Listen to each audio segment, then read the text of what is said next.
a festa de Nossa Senhora do Carmo, que para todos nós é uma festa tão importante, pois, por causa do escapulário do Carmo, nós somos espiritualmente ligados à ordem carmelita,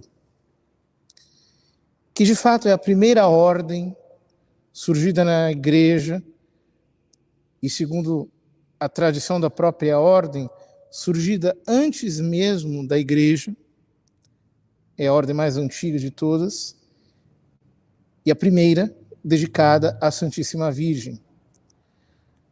A tradição carmelita diz que o fundador da ordem foi o próprio Santo Elias. E ele, junto com o Santo Eliseu, formou esta primeira união de filhos dos profetas, como aparece no Livro dos Reis.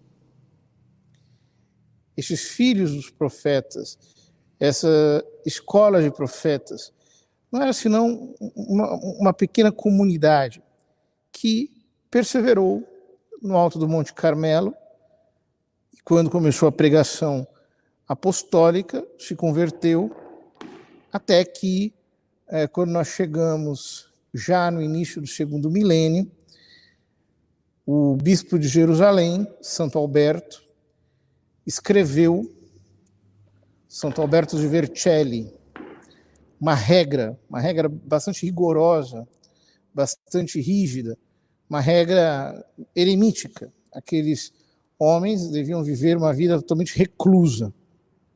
Ora, justamente nesse período, acontece que Jerusalém é invadida pelos otomanos, pelos turcos, muçulmanos, e por causa da perseguição, eles tiveram que sair de lá. Era a mesma época das cruzadas, e, portanto, havia cristãos vindo a Jerusalém e voltando de Jerusalém. E entre estes todos, os primeiros carmelitas que chegaram na Europa se instalaram na Inglaterra. Ora, ali na Inglaterra vivia um eremita, que, segundo também a tradição, morava dentro de uma árvore, de uma cela dentro de uma árvore grande, e ele vivia lá dentro sozinho, uma vida de total penitência. Era São Simão Stock. Então ele quis se tornar carmelita, quando esses primeiros carmelitas chegaram lá. E, de fato, no ano de 1225, ele foi tomado como conselheiro do superior na época, e um pouco depois ele mesmo foi nomeado superior. Ora, São Simão Stock teve de sofrer uma dura perseguição com os inícios da ordem na Europa. Não entendiam, achavam aquilo muito rigoroso e queriam, de alguma maneira, prejudicar a expansão da ordem e não queriam aprovar a regra de Santo Alberto de Jerusalém, e diziam que essa regra valia apenas para Jerusalém. Opositores sem conta se levantaram, e num dia de muita aflição, São Simão Stock pedia a Nossa Senhora a sua assistência, já que aquela ordem era totalmente dedicada a ela, era totalmente devotada a ela. Então ela apareceu a São Simão Stock e lhe entregou o escapulário, que tem esse nome porque recai sobre os ombros. Então, disse a São Simão Stock expressamente que aquele seria o sinal da sua proteção, e todos aqueles que morressem cobertos com o escapulário não iriam para o inferno. Ora, São Simão Stock obteve do Papa Honório III a aprovação da regra da ordem, pouco tempo depois, e a ordem explodiu de crescer na Europa, cresceu por todos os lados, e os carmelitas foram pregando a devoção ao escapulário, foram pregando. Na verdade, o escapulário já tinha sido profetizado pelo próprio São Domingos, quando um dos primeiros carmelitas se encontrou com ele e São Francisco em Roma. São Domingos havia dito que a ordem receberia de Nossa Senhora um sinal especial de proteção, que seria uma das maiores devoções a ela, juntamente com o rosário. E de fato, o escapulário começou a se espalhar e recebeu muitas e muitas aprovações da igreja, muitas bênçãos da igreja. O primeiro privilégio é esse privilégio, que é uma promessa de Nossa Senhora, que aquele que morrer com o escapulário não irá para o inferno, que significa não um ato de superstição, não isso, mas significa uma confiança total na intercessão dela. Ou seja, nos apoiando nos méritos dela, na graça que vem pela virtude dela, nos rogos oriundos dos lábios dela. Nós nos cobrimos de escapulário, confiando que ela há de rogar por nós, para que nós possamos ir para o céu. Ora, mas muitas pessoas não entendem essa devoção e acabam usando escapulário sem ter uma vida cristã, sem ter uma verdadeira devoção a Nossa Senhora. Isto de nada serve. Aliás, há muitos exemplos ao longo da história de pessoas que viveram uma vida incorreta e que, na hora da morte, foram procurar escapulário e não encontraram. Perderam o escapulário se arrebentou, como um sinal de Nossa Senhora que não adianta querer obter a salvação por meio de barganha, de subterfúgio. Deus não se deixa vender por suborno. Ou seja, quem quer avançar na perfeição tem um auxílio especial da Santíssima Virgem, através do escapulário. Mas quem não quer, não adianta utilizar o escapulário, porque ele será um sinal de hipocrisia. Ao invés de ajudar na salvação, é o contrário. É como São Paulo diz, aquele que come e bebe o corpo do Senhor indignamente, come e bebe a sua própria condenação. Do mesmo jeito, aqueles que usam a devoção a Nossa Senhora indignamente, ao invés de serem salvos, serão mais facilmente condenados, se de fato não quiserem mesmo progredir no caminho da vida eterna. Ora, o segundo privilégio do escapulário foi dado por Nossa Senhora ao Papa João XXII, que é o chamado privilégio sabatino. Nossa Senhora disse que aqueles que usassem o escapulário e, ao mesmo tempo, rezassem todos os dias a oração fixada pelo sacerdote no momento da imposição, que em geral são as 3 Ave-Marias, e observassem a castidade de acordo com o seu estado de vida, serão livres do purgatório no sábado seguinte após a sua morte.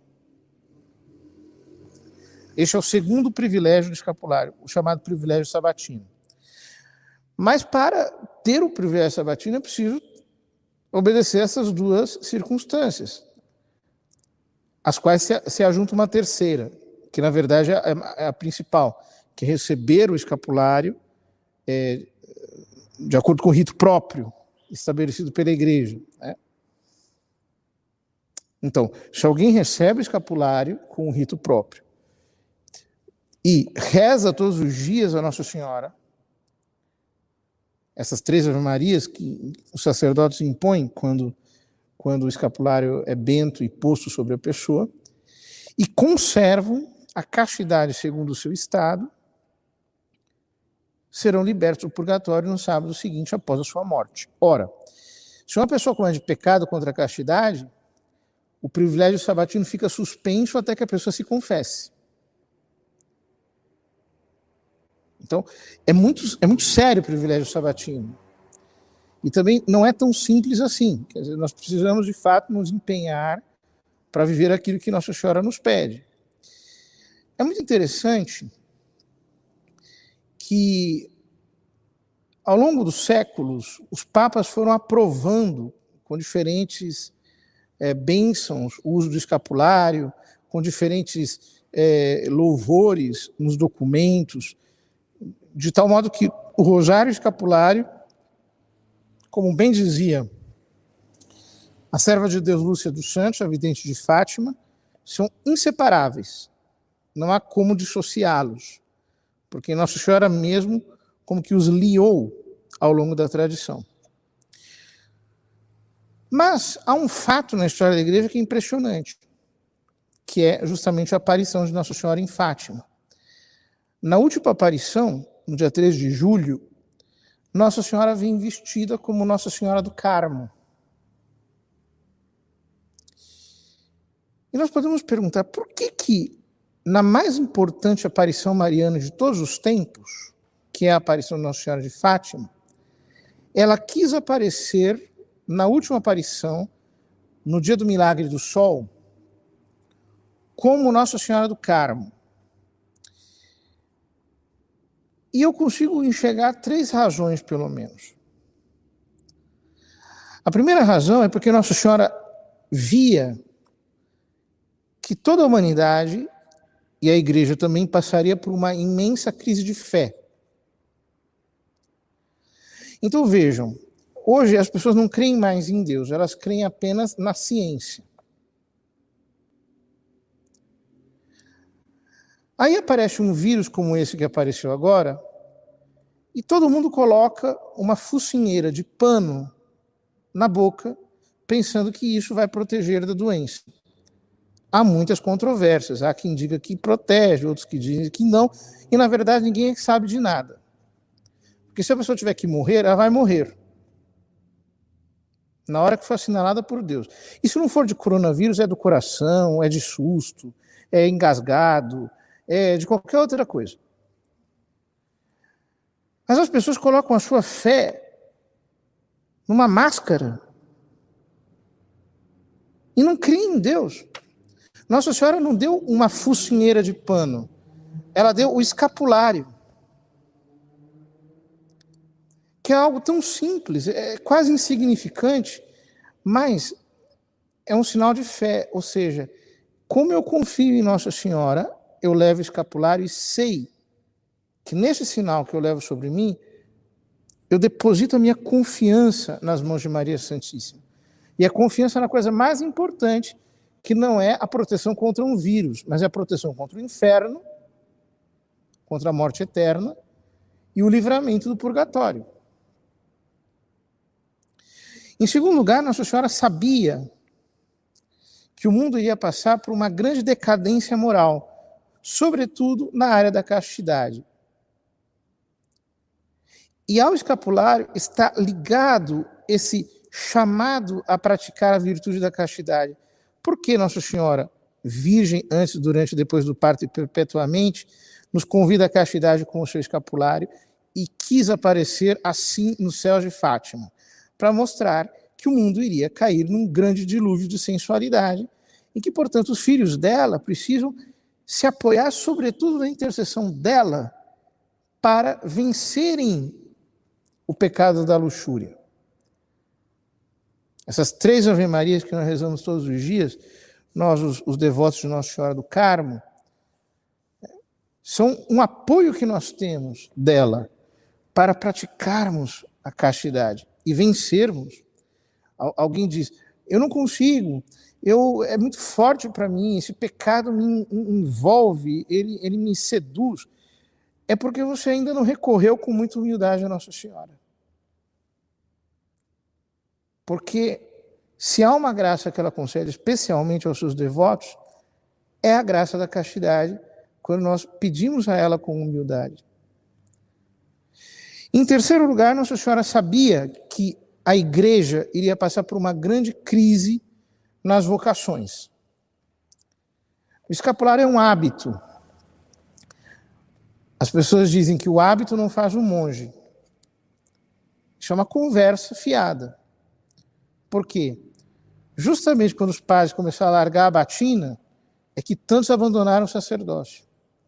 Então ela quis entregar esse hábito para nós, para que nós aprendamos a amar a vocação, a vestir a nossa vocação, a nos cobrir com a nossa vocação, a ser fiéis à nossa vocação, seja ela qual for, por dentro e por fora. Porque o hábito, ele é um símbolo da alma. Ele representa os sentimentos que nós levamos na nossa alma. E, portanto, ela quis deixar no escapulário como que um uniforme a partir do qual nós aprendamos a agarrar a nossa vocação para servir a Deus com fidelidade até o fim da nossa vida. E se nós vivemos a devoção escapulária com essa consciência, o que acontece conosco é que nós podemos contar com a proteção de Nossa Senhora todos os dias da nossa vida. Ela nunca falha. Nós todos somos cobertos pela proteção de Maria. Conta-se na vida de São João Maria Vianney que uma vez uma moça,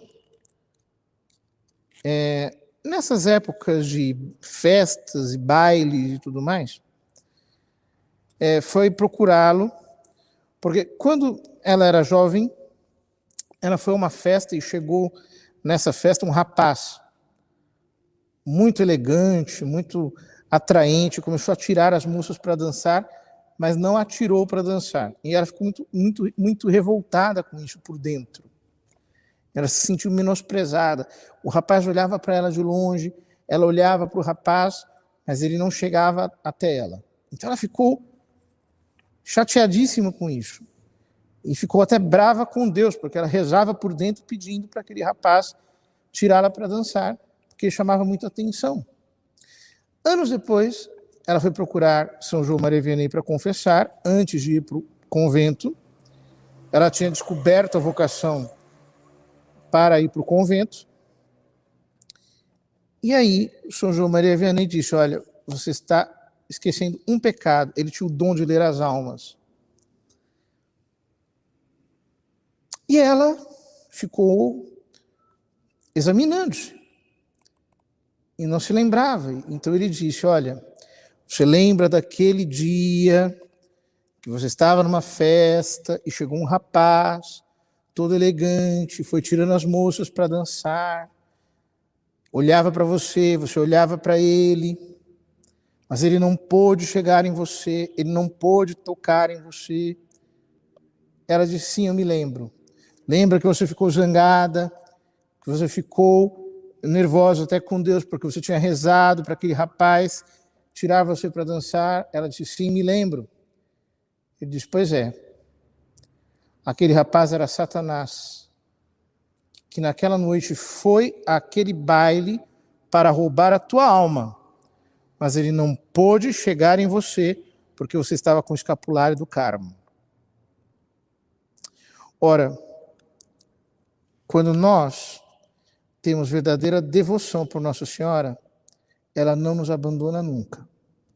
E mesmo que haja algum perigo na nossa vida, nós seremos defendidos por ela, como muitos e muitos foram ao longo da história.